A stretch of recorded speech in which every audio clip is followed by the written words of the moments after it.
Armenia के बाद पाकिस्तान तुर्की के दोस्त अजरबैजान ने अब भारत से हथियार मांगे हैं। जानेंगे क्या है मामला। तो वहीं दूसरी तरफ 20,000 करोड़ रुपए लगाकर आखिरकार भारत क्या करना चाह रहा है। जियोपॉलिटिक्स में बहुत कुछ चल रहा है, हमेशा की तरह जानने को मिलेगा बहुत कुछ। आइए जानते हैं इन खबरों को विस्तार से। आर्मेनिया के साथ लंबे समय से संघर्ष में उलझे अजरबैजान ने भारत से हथियार खरीदने की इच्छा जाहिर की है। अजरबैजान ने सीधे भारत से हथियार न मांगकर एक तीसरे दोस्त देश के माध्यम से नई दिल्ली को ये संदेश भेजा है। अजरबैजान का ये अनुरोध इसलिए दिलचस्प है क्योंकि उसे वर्षों से तुर्की और पाकिस्तान से हथियार मिलते रहे हैं। वहीं उसके दुश्मन आर्मेनिया ने भारत से कई हथियार और रक्षा प्रणाली खरीदे हैं। ऐसे में अजरबैजान के स्विफ्ट ने ध्यान खींचा है। द प्रिंट की रिपोर्ट के अनुसार अजरबैजान का यह अनुरोध भारत को एक दोस्त के जरिए से मिला था। रिपोर्ट में दावा किया गया कि भारत ने अजरबैजान के इस मैसेज को अनदेखा कर दिया है। नई दिल्ली ने मित्र देश को स्पष्ट कर दिया है कि भारत अपने द्विपक्षीय संबंधों को खुद तय करेगा। वह नहीं चाहता है कि कोई अन्य देश बिचौलिया बने। भारत ने अजरबैजान को हथियार देने में दिलचस्पी नहीं दिखाई। द प्रिंट के मामले से परिचित लोगों के हवाले से बताया गया कि अजरबैजान की सरकार ने सीधे तौर पर भारत के साथ इस विषय पर कोई चर्चा नहीं की। अजरबैजान से न तो आधिकारिक तौर पर और न ही अनौपचारिक रूप से दिल्ली को कोई मैसेज मिला है। इसके बजाय एक तीसरे देश ने भारत से संपर्क किया और कहा कि अगर वह हथियार बेचना चाहे तो अजरबैजान खरीदार बनने की इच्छा रखता है। दरअसल आर्मेनिया ने हाल के सालों में अजरबैजान के साथ अपने संघर्ष के बीच अपने सशस्त्र बलों को मजबूत करने के लिए भारत का रुख किया है। भारत ने उसे रॉकेट लॉन्चर, तोपखाने, बंदूकें, गोला बारूद, स्नाइपर राइफल, एंटी टैंक मिसाइलें दी है। भारत के लिए आर्मेनिया न केवल एक रक्षा भागीदार रहा है बल्कि क्षेत्र में एक राजनीतिक भागीदार भी है। वह जम्मू कश्मीर पर भारत की स्थिति का प्रबल समर्थक भी रहा है। भारत, फ्रांस और ग्रीस सभी आर्मेनिया की सुरक्षा क्षमताओं का समर्थन करना चाह रहे हैं। इसके उलट अजरबैजान को तुर्की, पाकिस्तान सहित देशों के बढ़ते समूह का हिस्सा माना जाता है। 2017 से ही अजरबैजान ने तुर्की और पाकिस्तान के साथ त्रिपक्षीय सहयोग को गहरा करने पर ध्यान केंद्रित किया है। ऐसे में अजरबैजान के साथ भारत के साथ रिश्ते बहुत सहज नहीं है। खैर,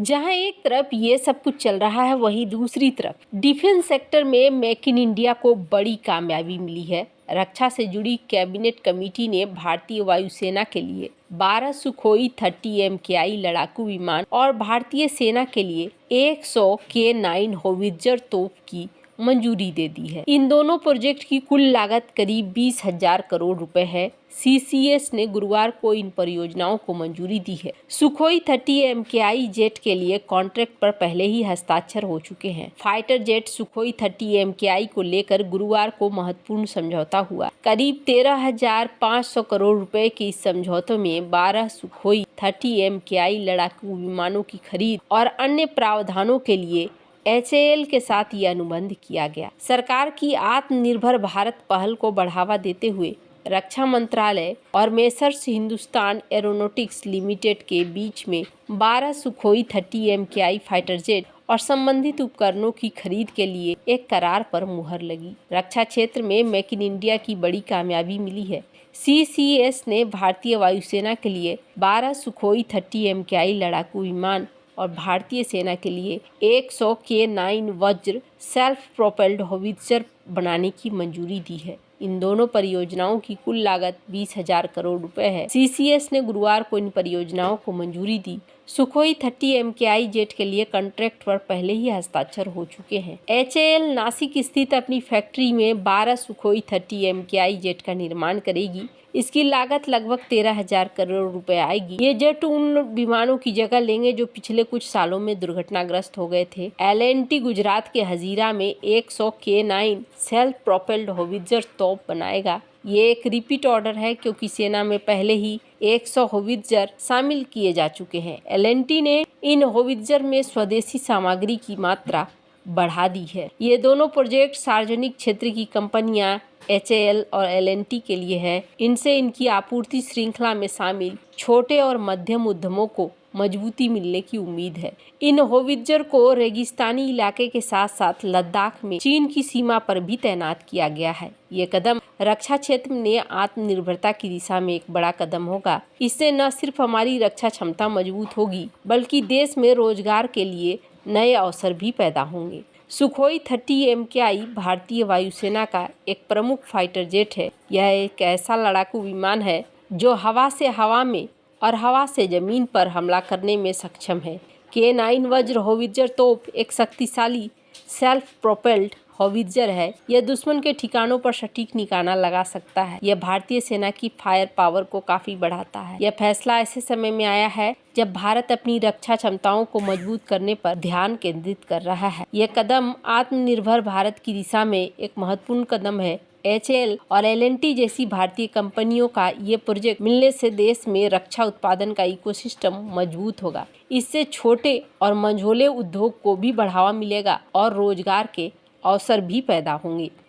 रक्षा मंत्री राजनाथ सिंह की अध्यक्षता में डिफेंस एग्जीबिशन काउंसिल ने 21,000 करोड़ रुपए से अधिक के प्रस्तावों को मंजूरी भी दी है। अलग से मंजूर की गई धनराशि से आधुनिक water jet, fast attack craft और हेलीकॉप्टर समेत सशस्त्र बलों के लिए जरूरी उपकरणों की खरीद की जाएगी। इसके साथ ही T-72, T-90 टैंकों को BMP और सुखोई लड़ाकू विमानों के इंजनों के लिए ओवरहॉल की भी सुविधा दी जाएगी। इनकी सेवा अवधि में वृद्धि की जाएगी। मंगलवार को दी गई स्वीकृति के अंतर्गत कुल 5 रक्षा सौदों की आवश्यकता की स्वीकृति दी गई है। रक्षा मंत्री राजनाथ सिंह की अध्यक्षता में हुई डिफेंस एग्जीबिशन काउंसिल नेवी के लिए 31 नई water jet fast attack craft की खरीद को मंजूरी मिली है। 120 फास्ट इंटरसेप्ट क्राफ्ट की खरीद के लिए भी स्वीकृति दी गई है। रक्षा मंत्रालय के अनुसार इलेक्ट्रॉनिक वारफेयर सूट की खरीद के लिए AON प्रदान किया गया है।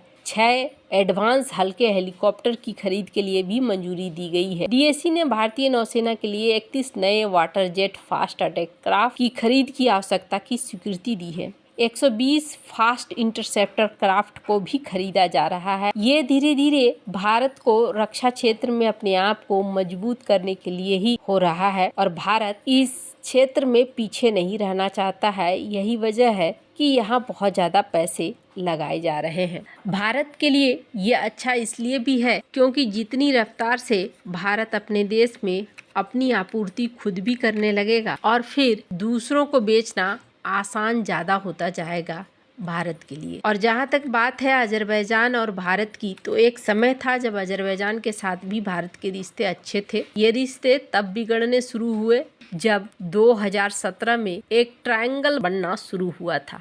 2017 में ही मलेशिया, पाकिस्तान और तुर्की एक ट्रायंगल बना रहे थे। उस वक्त से धीरे धीरे भारत और अजरबैजान के रिश्ते बिगड़ने लगे और अब जाकर अजरबैजान ने हाल फिलहाल में कई बार भारत को धमकाने की भी कोशिश की और अब ये भारत से हथियार खरीदने की मांग कर रहे हैं। जाहिर तौर पर इनकी मंशा कुछ अलग ही है। वैसे आपको क्या लगता है, भारत ने यहाँ आंसर ना देकर सही किया या नहीं? कमेंट कर अपनी राय जरूर बताएं। जल्द मिलते हैं अगली वीडियो में नई खबर के साथ।